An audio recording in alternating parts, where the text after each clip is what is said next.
Rain hammered the levee as Karen snatched the flood pump keys from my hand, screaming, "This station answers to me." Water was already climbing our street. 40 families behind that pump, and she'd just locked out the only person who knew how to run it. I'm Daniel Reyes, 41, a civil engineer, married to Priya, raising 2 kids in Millbrook Estates on the edge of Cedar Creek. Our HOA sat on a floodplain, and the community pump station was the only thing standing between us and the creek every spring. Karen Dobbins had run the HOA board for 9 years, ever since her husband, who'd helped install the original pump, passed away. She treated the pump house like a shrine to him, and treated anyone who touched it without her permission like a trespasser. 6 months earlier, the board had quietly voted to cut the pump's maintenance budget, and Karen alone controlled where that money went. I noticed rust creeping along the intake valve and reported it, but Karen dismissed my email as alarmist in the group chat. "I've managed this system since before you moved here," she wrote, "and I don't need a stranger telling me how to run it." The first sign something was wrong. The pump service logs, which Karen kept locked in her filing cabinet, hadn't been updated in a year. A storm dumped 4 inches overnight, and the pump groaned, sputtered, then died mid-cycle, water creeping toward the Hendersons' garage. I drove to the pump house at 2 a.m., found the door padlocked with a new lock Karen had installed without telling anyone.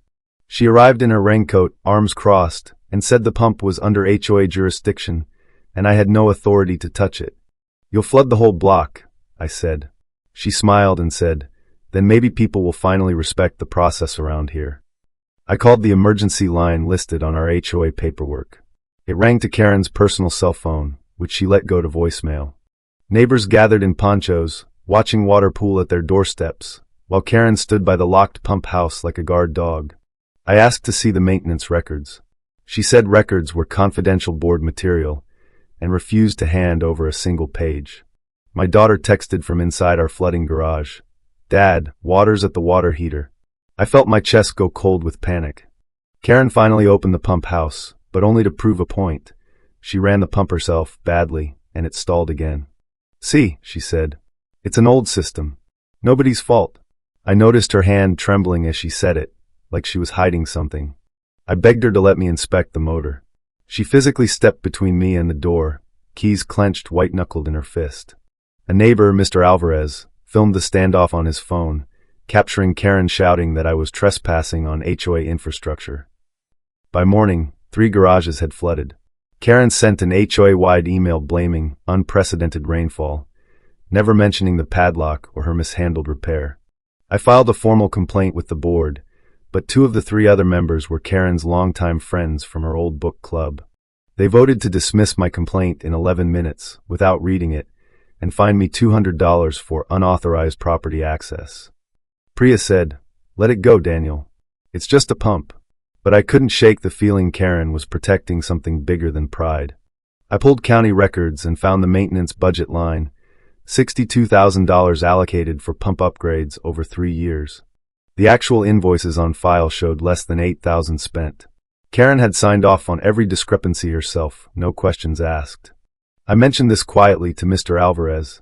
He went pale and admitted Karen had borrowed from the reserve fund before for her son's wedding.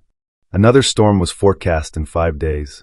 I asked the board to let a licensed technician inspect the pump before it hit.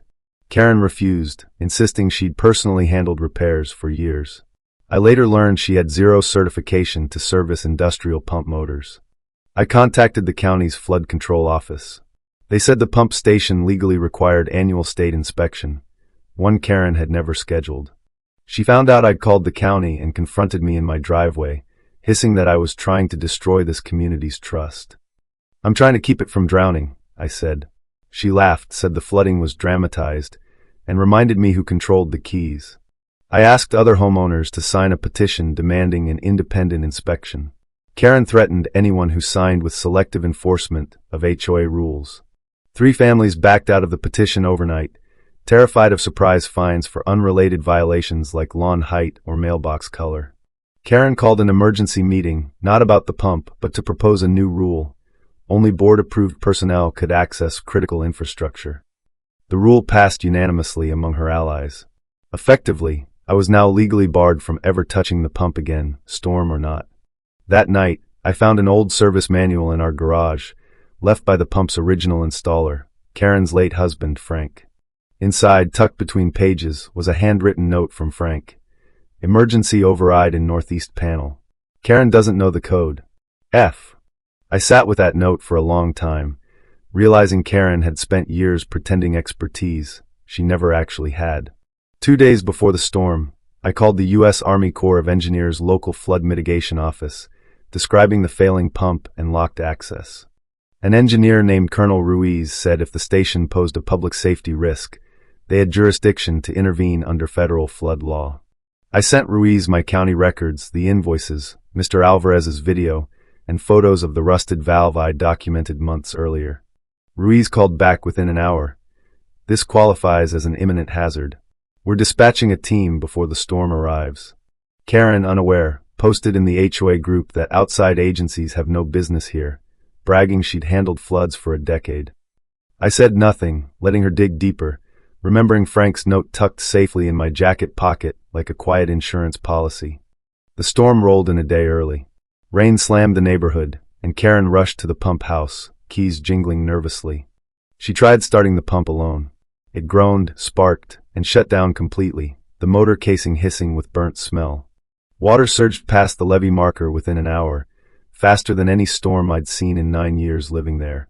Karen banged on the control panel, shouting at the machine like it owed her an explanation for its own neglect. I stood at the fence line, watching her realize, for the first time, that pride couldn't out-argue physics or rising water. My phone buzzed. Ruiz's convoy was 10 minutes out. I felt something between relief and grim, quiet vindication settle in my chest. Karen spotted me and screamed over the rain. "You called someone? This is HOA property. You had no right." "I had every right," I said. "You just didn't want anyone to see what you'd let happen to this pump." 3 Army Corps trucks rolled up, floodlights cutting through the downpour, engineers in reflective vests moving with practiced urgency. Karen physically blocked the pump house door, insisting the board needed to approve any federal involvement before they proceeded. Colonel Ruiz stepped forward, badge raised. "Ma'am, this station is now under emergency federal jurisdiction. Please step aside immediately." She didn't move. 2 officers gently but firmly escorted her back as engineers cut the padlock she'd installed months earlier. Inside, they found the rusted valve, the burnt motor, and a logbook with entries forged to look like recent maintenance visits. Ruiz photographed everything, muttering, "This hasn't been serviced properly in years. Someone's been falsifying these records." I handed him Frank's handwritten note. He found the northeast override panel exactly where Frank described, untouched, still functional. The backup system roared to life, pulling floodwater away from our street twice as fast as Karen's failing pump ever could. Neighbors cheered from their porches, filming the water level dropping inch by inch as the real system finally worked. Karen stood soaked and silent, watching engineers do in minutes what she'd blocked me from doing for 6 long months. "You knew about this override," she said quietly. "Frank showed you." I said, "No. Frank left it for whoever finally needed it." Ruiz pulled me aside, asking for a full statement on the diverted maintenance funds and the falsified inspection dates. I gave him copies of everything: invoices, emails, the petition, Mr. Alvarez's video, and the county inspection records Karen never filed. By midnight, the water had receded below the garage lines. Every home on my street stood dry, untouched, safe. Ruiz informed the board that the pump station would remain under temporary federal oversight, pending a full financial and safety audit. Karen tried once more, telling Ruiz the HOA didn't consent to federal oversight. He replied, "You lost that argument when people's homes flooded." The next morning, county auditors arrived with the Army Corps report, cross-referencing the missing reserve funds against Karen's personal bank deposits. Turns out over $40,000 had quietly funded her son's wedding, a kitchen remodel, and a board retreat she attended alone. The HOA board, suddenly desperate to distance themselves, voted to remove Karen as president in an emergency session that evening. She stood outside the clubhouse, keys no longer in her hand, insisting this was all a misunderstanding nobody would forgive. Mr. Alvarez, once too scared to sign my petition, now led the recall vote, holding up his old phone video as evidence. Karen was formally charged with misappropriation of HOA funds and falsifying safety records, facing both civil and county fraud proceedings. The Army Corps installed permanent monitoring on the pump, with public logs anyone could check, exactly what Karen had always refused. 6 months later, Priya and I stood at a dry pump house dedication, a small plaque reading, "In memory of Frank Dobbins, who built it to last." I keep that override note framed on my desk now, proof that even the quietest warning can outlast the loudest control.